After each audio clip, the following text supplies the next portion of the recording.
ត្រាំបណ្ដេញមន្ត្រីក្រុមប្រឹក្សាសន្តិសុខជាតិ3នាក់ចេញពីតំណែងដោយសារធ្លាយការងារសម្ងាត់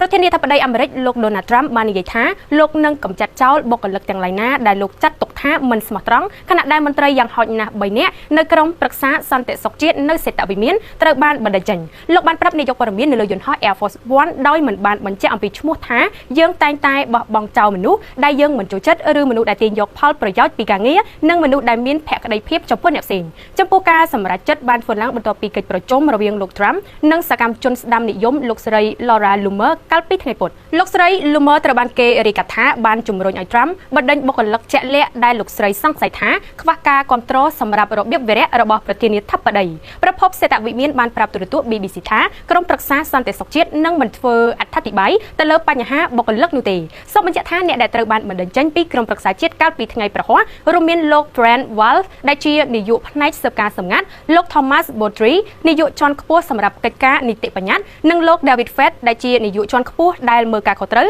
ផ្នែកបច្ចេកវិទ្យានិងសន្តិសុខជាតិការដកតំណែងមន្ត្រីកំពូលនេះធ្វើឡើងបន្ទាប់ពីមានភាពចម្រូងចម្រាសដ៏ធំមួយដែលពាក់ព័ន្ធទៅនឹងក្រុមប្រឹក្សាសន្តិសុខជាតិកាលពីខែមុននៅពេលដែលមន្ត្រីជាន់ខ្ពស់បានបន្ថែមអ្នកកាសែតដោយអចេតនាទៅក្នុងក្រុមបញ្ជូនសារជាសញ្ញាអំពីការវាយប្រហារយោធានៅយេម៉ែន